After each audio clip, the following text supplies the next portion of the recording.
This scene took place in Syria's northeastern province of Hasakah, the country's major oil and grain-producing region. Recently, convoys of tanker trucks can be frequently seen shipping oil from Syria's oil-rich areas to U.S. military bases in neighboring Iraq.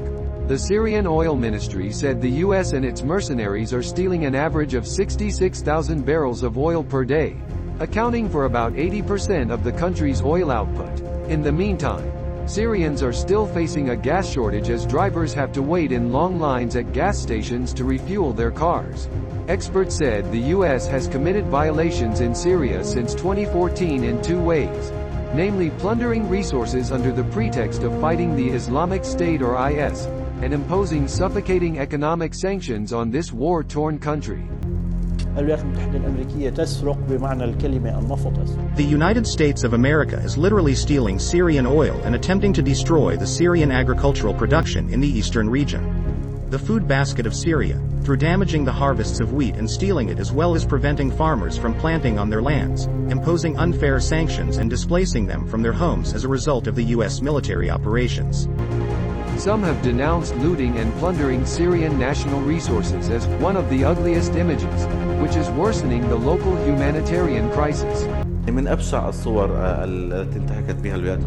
One of the ugliest images of the U.S. violations of human rights in Syria was stealing the oil derivatives from the national resources in Syria, in addition to using the starvation tactic through stealing agricultural harvest or even burning the harvests or preventing the farmers from having access to their lands, and thus these had posed a violation to human rights. The United States of America wanted to use the starvation tactic and to steal the Syrian resources and thus starving the Syrian people. Once a food exporter, Syria now faces an acute food shortage. 2/3 of the Syrian population relies on humanitarian assistance, and over half are food insecure, further exacerbating the humanitarian disaster in the country. The U.S. occupation has a strong impact on us in this region, which is the food and economic basket of Syria.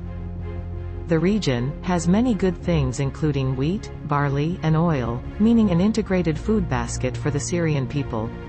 The presence of the Americans on our territory is definitely an occupation. It plunders, steals, and does many bad things that harm us greatly. On the pretext of anti-terrorism, the U.S. has waged a series of wars in Afghanistan, Iraq, Syria, and other countries. But as it turned out, anti-terrorism is nothing but an excuse.